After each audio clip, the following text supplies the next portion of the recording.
अध्याय 7 बुराई दमन ब्यूरो। अगले 3 दिनों के लिए Gu King Feng golden bull martial arts hall नहीं गया था, बल्कि चुपचाप ब्लड रिफाइनिंग पिल का निर्माण कर रहा था ताकि जल्द से जल्द ब्लड रिफाइनिंग दायरे में प्रवेश कर सके। तथापि हालांकि रक्त शोधन की गोली शक्तिशाली थी, त्वचा शोधन क्षेत्र से रक्त शोधन क्षेत्र तक की छलांग थोड़े समय में नहीं लगाई जा सकती थी। 3 दिनों के भीतर 3 रक्त शोधन गोलियों को परिष्कृत करने के मामले में गू किंग फेंग स्पष्ट रूप से महसूस कर सकता था कि उसकी साधना शोधन त्वचा क्षेत्र की सीमा तक पहुंच गई थी। बस महत्वपूर्ण परिवर्तन को पूरा करने के अवसर की कमी थी। लेकिन इस परिवर्तन को हासिल करना इतना आसान नहीं था। अगर गू किंग फेंग को कुछ और दिन मिल जाएं, तो उसे पूरा भरोसा था कि वो ब्लड रिफाइनिंग दायरे में प्रवेश कर सकता है, पर अब उसके पास उतना समय नहीं था, क्योंकि आज ही के दिन उसने जू जुन से मिलने का कार्यक्रम तय किया था। मार्शल आर्ट्स स्कूल के अन्य प्रशिक्षकों को चारा बनाकर उनके साथ दफनाए जाने से लिन काउंटी से निकलने की संभावना काफ़ी बढ़ गई थी। जू जुन और अन्य लोगों के बिना भले ही वो रक्त शोधन क्षेत्र में प्रवेश कर जाए, गू किंग फेंग को विश्वास नहीं था कि वो लिन काउंटी से सुरक्षित निकल पाएगा। वास्तव में जू जुन के इरादों को समझने के बाद गू किंग फेंग की भी यही योजना थी। जू जुन ने उसे और अन्य प्रशिक्षकों को चारा समझा और उसके मन में भी यही विचार था। इन संकटपूर्ण समयों में मृत्यु एक आम घटना थी। पिछले 30 वर्षों में गू किंग फेंग ने बहुत सारे शव देखे थे और वो इससे ज्यादा प्रभावित नहीं हुआ था। तुरंत गू किंग फेंग ने बस अपना सामान समेट लिया, जो वैसे भी बहुत कम था। उसे अपने साथ ले जाने के लिए बस कुछ चांदी के सिक्के ही बचे थे। तब वो गू यांग के साथ घर से निकल गया। 3 दिन पहले की तुलना में लिन काउंटी के ऊपर का आकाश अब हल्की लाल धुंध से भरा हुआ था। राहगीरों और नागरिकों के चेहरे पर घबराहट और दहशत के भाव थे, लेकिन अभी तक अराजकता नहीं फैली थी। गू किंग फेंग इस समय ज्यादा चिंता नहीं करना चाहता था, वो बस जल्द से जल्द लिन काउंटी से निकलना चाहता था। आखिरकार आकाश में खून की धुंध दिखाई दे चुकी थी और कोई गारंटी नहीं दे सकता था कि कब कोई नई असामान्य घटना घटित हो सकती है। हालांकि जब गू यांग ने खून की धुंध देखी तो उसकी चमकदार आंखों में जिज्ञासा का भाव झलक उठा। पिताजी, ये क्या है? तुम्हें इन बातों की चिंता करने की जरूरत नहीं है, बस मेरे करीब रहना याद रखना, गू किंग फेंग ने गंभीरता से चेतावनी दी और गू यांग ने आधा समझते हुए सिर हिलाया। पहले से दोनों Golden bull martial arts Hall पहुंचे, लेकिन मार्शल आर्ट्स स्कूल को हमेशा की तरह देखकर गू किंग फेंग की भौएं थोड़ी सिकुड़ गईं। दृश्य जितना सामान्य दिखता था, उतना ही असामान्य प्रतीत होता था। अपने मन में उठ रहे संदेहों को दबाते हुए गू किंग फेंग को स्कूल के एक शिष्य द्वारा हॉल के भव्य हॉल में ले जाया गया, जहां कुछ दिन पहले के कई प्रशिक्षक, जिनमें जू जुन भी शामिल थे, उपस्थित थे। गू किंग फेंग के आगमन पर जू जुन ने उनका गर्मजोशी से स्वागत करने के लिए उठकर उनका अभिवादन किया। प्रशिक्षक गू यहाँ है। मैंने हॉल मास्टर से बात की है। आज जैसा तय हुआ था, मैं और मेरा बेटा आए हैं, लेकिन ऐसा लगता है कि अब आपका लिन काउंटी छोड़ने का कोई इरादा नहीं है। गू किंग फेंग ने पहले औपचारिक अभिवादन किया और फिर बैठ गए और नाखुश चेहरे से जू जुन और अन्य लोगों की ओर मुड़े। जैसे ही उसकी आवाज़ धीमी हुई, कई प्रशिक्षकों ने अजीबोगरीब भाव दिखाए। केवल जू जुन ही किसी तरह मुस्कुराने में कामयाब रहा और असहाय होकर बोला, प्रशिक्षक गू को शायद पता ना हो, लेकिन कल ही बुराई दमन ब्यूरो ने लोगों को भेजा था और आदेश दिया था कि सभी नागरिकों को काउंटी के भीतर ही रहना होगा और उन्हें बाहर जाने की अनुमति नहीं है।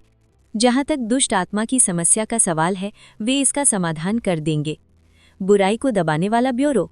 गू किंग फेंग के चेहरे के भाव में हल्का सा परिवर्तन आया।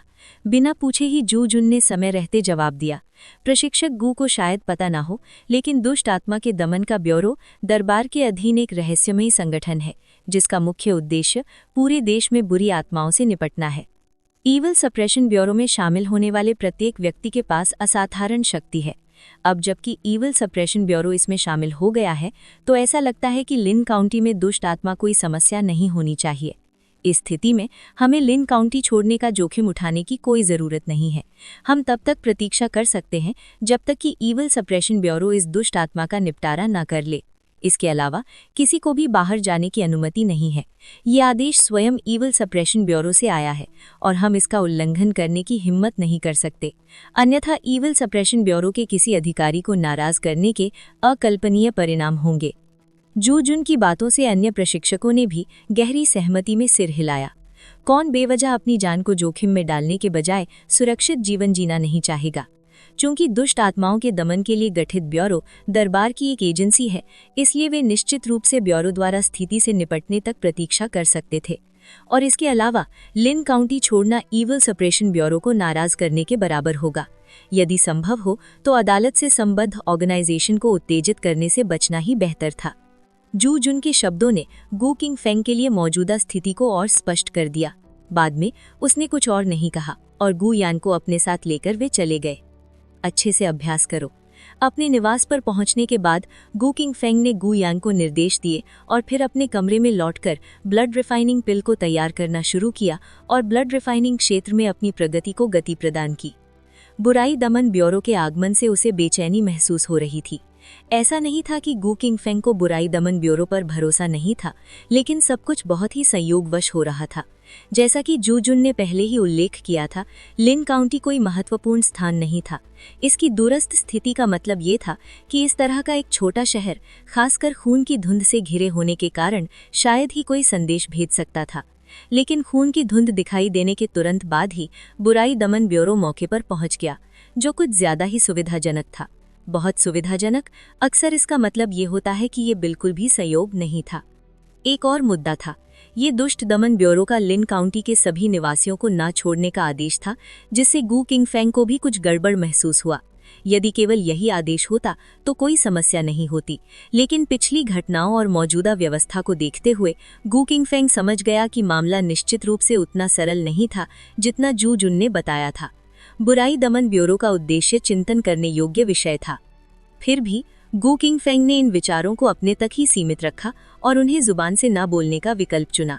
सतही संबंधों में गहन चर्चा करना एक वर्जित विषय था। हालांकि गू किंग फेंग कई वर्षों से Golden bull martial arts Hall का प्रशिक्षक था और जू जुन और अन्य प्रशिक्षकों को केवल सतही रूप से जानता था, फिर भी वो निश्चित रूप से इन विचारों को उनके साथ साझा नहीं कर सकता था। यदि बुराई को दबाने वाले ब्यूरो के कुछ गुप्त इरादे थे और किसी ने ये विचार उन्हें बता दिए, तो वो खुद के लिए ही मुसीबत खड़ी कर रहा होता। इसलिए गू किंग फेंग सबके सामने चुप रहा। इसी समय उसने मन में एक बात पक्की कर ली, वे अब लिन काउंटी में और नहीं रह सकते थे। Golden bull martial arts Hall के लोगों पर भरोसा नहीं किया जा सकता। लिन काउंटी छोड़ने के लिए मुझे खुद पर निर्भर रहना होगा। अंततः सब कुछ शक्ति पर ही निर्भर करता है। अगर मैं मार्शल आर्टिस्ट के रूप में ब्लड रिफाइनिंग दायरे में होता या उससे भी ऊपर के स्तर पर होता, तो कई समस्याएं बिल्कुल भी समस्याएं नहीं होती।